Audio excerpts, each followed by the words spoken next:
Xohayha Ciyaaraha iyo Dhalinyarada Xisbiga Mucaaradka ee Waddani oo maanta jaraa'id ku qabtay magaalada Burco ayaa waxa uu eedeymo u soo jeediyay maamulka gobolka Togdheer iyo wasaaradda Ciyaaraha iyo Dhalinyarada ee Somaliland oo uu sheegay in xisbiga mucaaradka ee Waddani ka hor istaageen inay dib u dhisaan garoonka kubadda cagta ee magaalada Burco waqti xaadirkan uu ka muuqdo burbur iyo dayac fara badan. Xohayha arrimahaasi ka hadlay oo hadaladiisii ka mid ahaa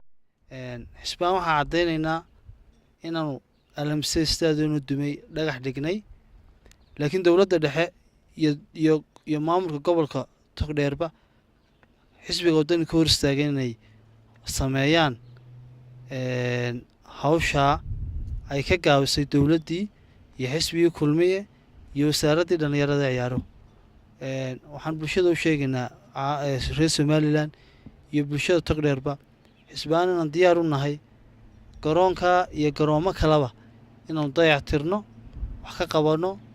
markay ka gaabiso xukuumaddu muddo ku siman 4 bilood garoonkaas uu duunsan yahay bulshadana waxa loo sheegaa markaan Hargeysa joogno in garoomadii bariga oo dhan roog la dhigay wax ka jira ma jiro laascaanood baan tagnay Cergaa baan tagnay Burcaanu joognaa Berberaanu aragnay Boormaanu aragnay wax allaale wax roogoo la dhigay iyo wax ciyaarada ka socday ma jiraan aad baan uga xunnahay in muddo ku siman 4 sanadood wax tartana wasaaradda dhalinyarada Ciyaaruhu ka qaban gobolka Togdheer gaar ahaan degmada Burco aad baan uga xunnahay dhalinyarada waxay ku tusaysaa nacaybka iyo cadaawadda u hayso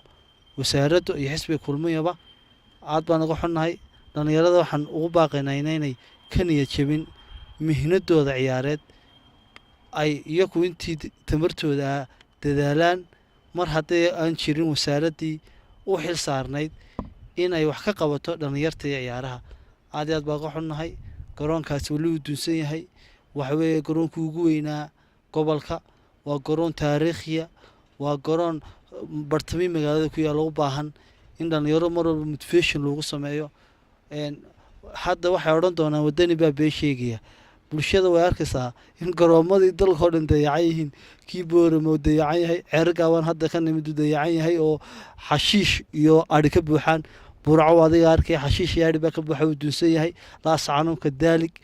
Hargeysa uu iska xidhan yahay Berbera wax weeye ka daalig uu iska xidhan yahay oo roognimo yaalo xunimo yaalaan marka dhalinyarada baaqa guud u jeedina wax weeye ha u diyaar garoobaan isbedel khayr qaba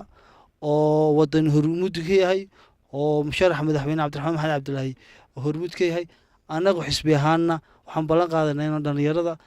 dhiiri gelino hadda iyo hadhowba ayaan leh Xasan Salabaan telefishinka caalamiga Somali News magaalada Burco.